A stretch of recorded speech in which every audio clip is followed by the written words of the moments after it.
क्या आप जानते हैं कि जापान में एक तरीका है जिससे आत्मा को बिना दवाओं, बिना थेरेपी या बोले गए शब्दों के ही ठीक किया जा सकता है, केवल स्याही और कागज का इस्तेमाल करके।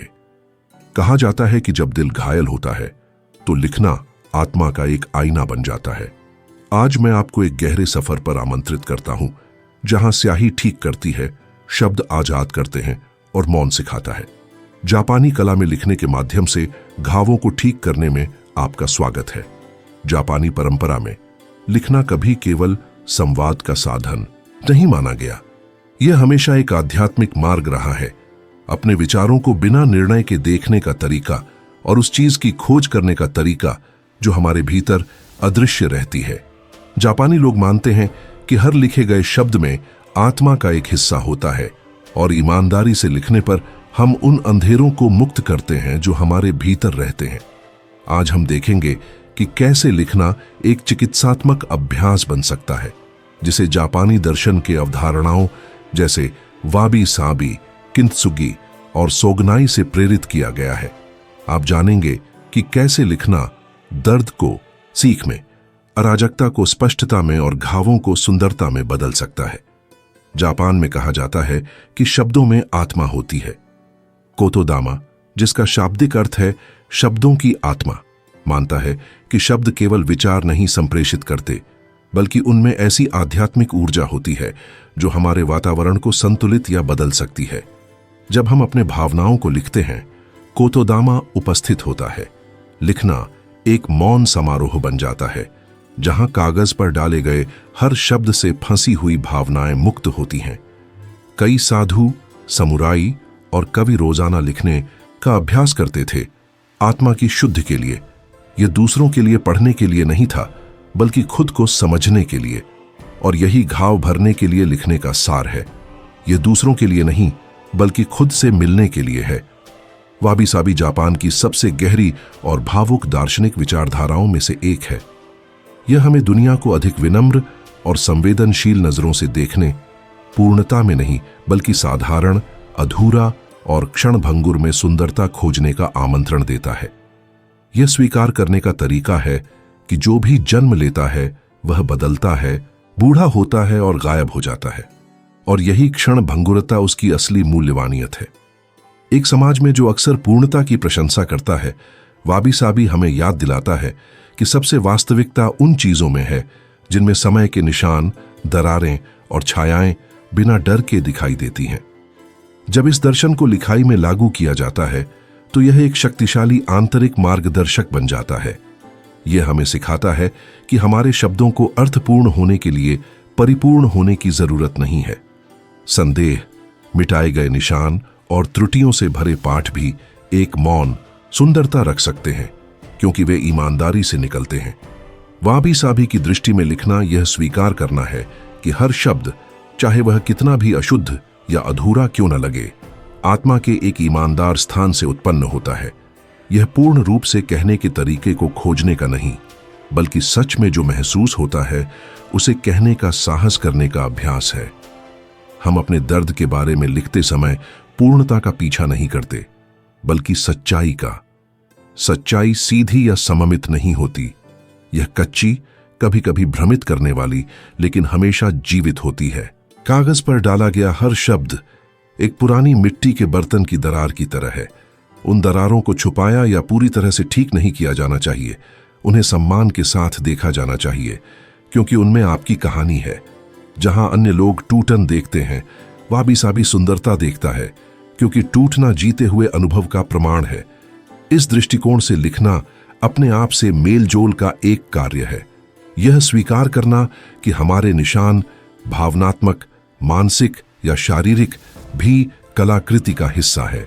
हर गलती, हर मौन, हर अधूरी पंक्ति हमारी मानवता का प्रतिबिंब है।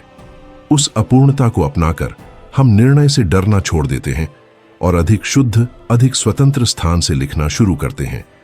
इस प्रकार लिखाई में वाबी साबी केवल शब्दों को सुंदर नहीं बनाता, यह उन्हें प्रामाणिकता के स्थान में बदल देता है। यह हमें सिखाता है कि कला परिपूर्ण रूप में नहीं, बल्कि उसे सहारे रखने वाली भावना में है।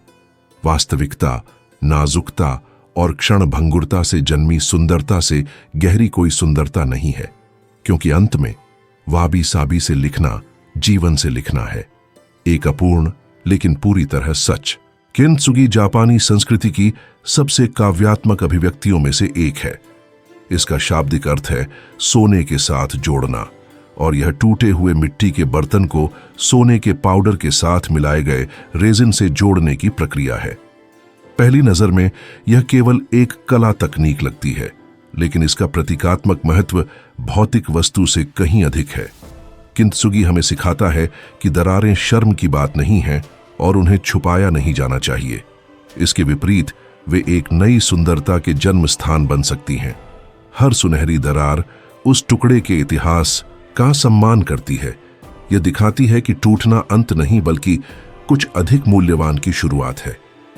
जब हम इस दर्शन को भावनात्मक क्षेत्र में लागू करते हैं तो हम समझते हैं कि इंसान भी सोने से पुनर्स्थापित किया जा सकता है, न कि छूने वाले बल्कि महसूस किए जाने वाले सोने से। वह प्रतीकात्मक सोना स्वीकृति, सीख, आत्मप्रेम और लचीलापन से बना है।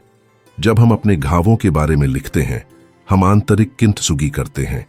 कागज पर बहने वाला हर शब्द हमारे अतीत के बिखरे हुए टुकड़ों को जोड़ने वाली अदृश्य टांका बन जाता है। हर वाक्य एक भावनात्मक सुनहरी रेखा है जो दर्द को समझ में और नुकसान को ज्ञान में बदल देती है। दर्द से लिखना इसका अर्थ नहीं कि उसे फिर से जीना, बल्कि इसे नया अर्थ देना है। लिखाई के माध्यम से जो कभी खुला घाव था, वह अब एक कहानी बन जाता है जिसे हम शांति से देख सकते हैं। इस तरह दर्द दुश्मन नहीं बल्कि गुरु बन जाता है। हर ईमानदारी से लिखा गया शब्द आत्मा की छोटी मरम्मत है, उस चीज के साथ मेलजोल जो कभी हमें तोड़ गया। लिखाई का किंत्सुगी हमें दृष्टिकोण बदलने के लिए आमंत्रित करता है। अब यह निशानों को मिटाने का नहीं, बल्कि उन्हें प्रकाशित करने का है। जब दरारों को स्वीकार किया जाता है तो वे दोष नहीं बल्कि ताकत के प्रतीक बन जाती हैं। यही असली सुंदरता प्रकट होती है, केवल सतह पर नहीं बल्कि उन निशानों में जो सफलता की कहानी बताते हैं। जब दर्द शब्दों में बदलता है तो वह कला बन जाता है, और जब वह कला साझा की जाती है तो यह केवल लिखने वाले को ही नहीं बल्कि पढ़ने वाले को भी ठीक करती है। क्योंकि किंत्सुगी केवल वस्तुओं या टूटे दिलों की मरम्मत नहीं करता, यह मानव आत्माओं के बीच संबंध को ठीक करता है। इस अर्थ में लिखना मुक्ति का एक तरीका है, हमारी दरारों को सहानुभूति और सत्य के सोने से ढकने की प्रक्रिया। इस प्रकार किंत्सुगी हमें याद दिलाता है कि जो कुछ भी टूटता है वह और अधिक ताकतवर होकर पुनः जन्म ले सकता है। नाजुकता कमजोरी नहीं है बल्कि परिवर्तन की दिशा में एक द्वार है। और जिस तरह सोने से मरम्मत की गई मिट्टी की चीनी मिट्टी की वस्तु अनोखी बन जाती है, वैसे ही हर व्यक्ति जो अपनी कहानी को स्वीकार करता है और दिल से उसे लिखता है, एक अद्वितीय, अनुपम और प्रकाशित रचना बन जाता है। सोगनाई शब्द जापानी दर्शन की सबसे गहरी शिक्षाओं में से एक को समेटे हुए है, उस चीज को स्वीकार करना जिसे बदला नहीं जा सकता। इसका शाब्दिक अर्थ है अटालनीय, लेकिन इसका असली सामर्थ्य त्याग में नहीं बल्कि जीवन की प्रकृति को समझने से आने वाली शांति में निहित है। सोगनाई का मतलब है वास्तविकता को सीधे देखकर कहना, यह है जो है और फिर भी मैं शांत हूं। यह हार के बिना आत्मसमर्पण है, कड़वाहट के बिना स्वीकार्यता है। यह समझना कि अपरिहार्य के खिलाफ लड़ाई केवल दुख को बढ़ाती है, जबकि उसे स्वीकार करने से हमें शांति मिलती है। लेखन में यह दर्शन पूरी तरह से प्रतिध्वनित होता है। जब हम लिखने बैठते हैं, हम भी उन चीजों का सामना करते हैं जिन्हें बदल नहीं सकते। यादें जो दर्द देती हैं, शब्द जो पहले ही कहे जा चुके हैं, फैसले जो पीछे छूट गए हैं। यही वह पल है जब हम हनाए सीखते हैं, छोड़ना सीखते हैं, नियंत्रण छोड़ना, सब कुछ समझने की आवश्यकता छोड़ना, यहां तक कि भाषा की पूर्णता छोड़ना। तब लेखन एक सचेत आत्मसमर्पण बन जाता है, एक ऐसा स्थान जहां भावनाएं बिना प्रतिरोध के बह सकती है। बिना भय, बिना सेंसर के लिखते हुए हम शब्दों को अपने असली प्रतिबिंब में बदलने देते हैं। सोगनाई की आत्मा में लिखी हर पंक्ति एक छोटा स्वतंत्रता का कार्य है। यह एक सांस की तरह है जो कहती है, यह मैंने अनुभव किया और यह ठीक है। उस सरल स्वीकार्यता में कुछ शक्तिशाली घटता है। अतीत हमारी शक्ति नहीं रखता।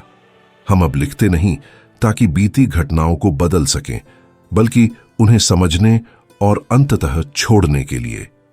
असली उपचार उसी क्षण शुरू होता है जब हम अपनी कहानी से लड़ना छोड़ देते हैं। जैन बौद्ध धर्म में शिकांताजा की अवधारणा है, जिसका शाब्दिक अर्थ है बस बैठना। यह लक्ष्यहीन, प्रयासहीन, बिना परिणाम की खोज की ध्यान विधि है। इसका मतलब है पूर्ण रूप से वर्तमान में रहना, मन को अपने आप बसने देना, जैसे पानी में धीरे धीरे बैठता धूल का कण। चिकित्सात्मक लेखन इस अभ्यास के समान है। जब हम बिना सुधार, बिना निर्णय या तुरंत अर्थ देने के प्रयास के लिखते हैं, हम शुद्ध उपस्थिति की स्थिति में पहुंच जाते हैं। शब्द एक तरह की श्वास बन जाते हैं, अंदर और बाहर आते हैं, साथ में वह सब लेकर जो दिल को छोड़ना है। बिना अपेक्षाओं के इस तरह लिखने से मन शांत होता है और आत्मा अपनी प्राकृतिक लय पाती है।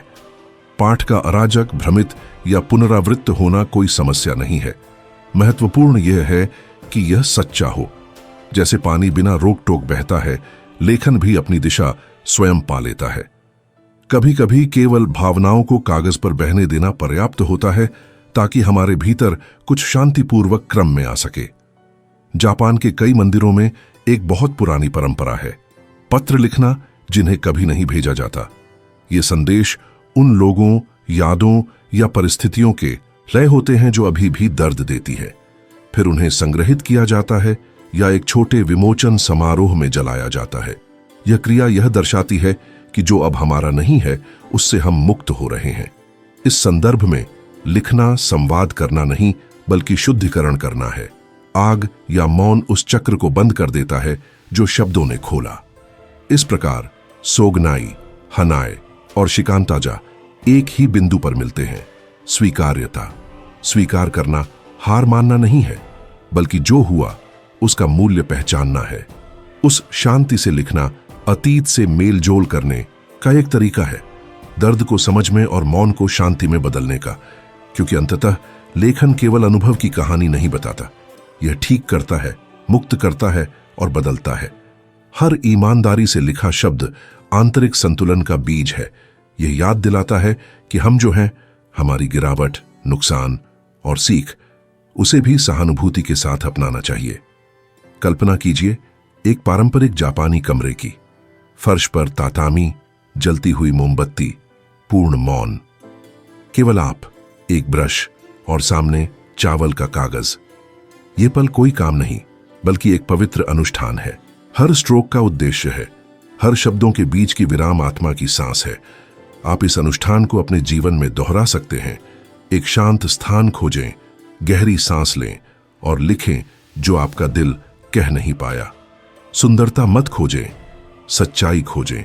और जब आप समाप्त करें तो अपने शब्दों को धीमे से पढ़ें। महसूस करें जो अब आपके भीतर नहीं है उसका वजन। यही लिखकर ठीक करना है। न भेजे गए पत्रों की शक्ति जापानी दर्शन तेगामी नोमिची में दिखाई देती है, यानी पत्र का मार्ग। बिना प्राप्तकर्ता के लिखने से दबी भावनाएं मुक्त होती हैं, चक्र बंद होते हैं और दर्द से विदाई मिलती है। आपको किसी के पढ़ने की जरूरत नहीं, केवल खुद को सुनना जरूरी है। हर शब्द आत्मा की एक स्वीकार्यता है, और जब आप उसे आभारी होकर जलाते या मोड़ते हैं, आप स्वीकार करते हैं, यह अब मेरा नहीं है। कैलीग्राफी भी ध्यान बन सकती है। सोदो, जापानी कैलीग्राफी का मार्ग शरीर, मन और आत्मा को जोड़ता है। साधु इसे मन को शांत करने और आंतरिक ऊर्जा को निर्देशित करने के लिए अभ्यास करते थे। हर स्ट्रोक उपस्थिति का कार्य है। ब्रश झूठ नहीं बोल सकता। यदि मन अशांत है तो स्याही उसे प्रकट कर देती है। भावनात्मक लेखन में भी यही होता है। जब हम लिखने बैठते हैं, कागज हमारे आंतरिक स्थिति का प्रतिबिंब बनता है, कोई फिल्टर नहीं। और यही कारण है कि हम ठीक होते हैं, क्योंकि हम उसका सामना करते हैं जिसे हम अक्सर टालते हैं। लेखन भविष्य की ओर भी एक कार्य हो सकता है। जापान में मिराई नो तेगामी की प्रथा है, भविष्य के लिए पत्र। लोग खुद के लिए संदेश लिखते हैं जिन्हें वे सालों बाद पढ़ेंगे, यह याद करते हुए कि उन्होंने कितना बढ़ा, माफ किया और ठीक किया। आप भी ऐसा कर सकते हैं। अपने भविष्य के स्वयं को पत्र लिखें, धैर्य, समझ और प्रेम का वादा करें, क्योंकि लिखकर ठीक करने की कला केवल अतीत को मुक्त नहीं करती बल्कि भविष्य का निर्माण भी करती है। जब आप लिखना समाप्त करें, सुधार या त्रुटि ढूंढने की चिंता न करें, बस शेष मौन को देखें। यह मौन आपकी आत्मा की शांति का प्रतिबिंब है। असली उपचार अंतिम शब्द लिखने में नहीं, बल्कि उस शांति में है जब आप अंततः अपनी सच्चाई कहते हैं। लिखकर ठीक करना भूलने या मिटाने का मतलब नहीं है, यह केवल शब्द लिखने से कहीं अधिक है। इसका अर्थ है करुणा के साथ याद करना, बिना निर्णय अपने आप को देखना, अपनी छायाओं को स्वीकार करना और कोमलता से खुद को अपनाना। हर दबा हुआ भाव, हर छुपा विचार, हर न बहाई गई आंसू, वह सब अपने स्थान पर आता है जब आप उसे लिखते हैं। हर बहता शब्द आपके भीतर के मंदिर की ओर एक सचेत कदम है, एक पवित्र स्थान जहां आत्मा विश्राम कर सकती है और सुन सकती है। हर दर्ज घाव एक द्वार बन जाता है जो आपको अपने बारे में कुछ सिखाता है। आपके डर, आपके नुकसान, आपकी असफलताएं और खुशियां आपकी मानवता का नक्शा बनाती हैं। जैसे ब्रश को कैलीग्राफी में जीवन देने के लिए स्याही चाहिए, वैसे ही आपको पूरी तरह से मौजूद रहने, अपने आप को पहचानने और स्वीकार करने के लिए अपनी कहानी चाहिए। इसे लिखने या पढ़ने से डरे नहीं। ऐसा करने से आप केवल अनुभव दर्ज नहीं करते, बल्कि खुद से पुनर्मिलन करते हैं, अपनी छिपी ताकतें पाते हैं और अपनी रोशनी और छाया को समझते हैं। लिखना साहस का कार्य है, आत्म प्रेम का अनुष्ठान और आंतरिक शांति तक एक पुल। यदि जापानी दर्शन की यह यात्रा आपको प्रेरित करती है, यदि कोई शब्द आपके भीतर उस हिस्से को छू गया जिसे सुना और समझा जाना था, तो चैनल को सब्सक्राइब करें। यहां हम पूर्वी ज्ञान, गहरी आत्मनिरीक्षण और मौन, सुंदरता और पूर्ण चेतना के माध्यम से आत्मा के उपचार में डूबते हैं। कमेंट में बताएं कि आज कौन सा शब्द या वाक्य आपको ठीक कर गया, आपको महसूस कराया, सोचने पर मजबूर किया या खुद से मेल जोल कराया। और कभी मत भूलें, आपके घाव आपको नहीं तोड़ते, वे आपको प्रकट करते हैं। हर दाग, हर याद, हर भावना एक शिक्षक है जो आपको आपके संपूर्ण अस्तित्व की ओर मार्गदर्शन करता है।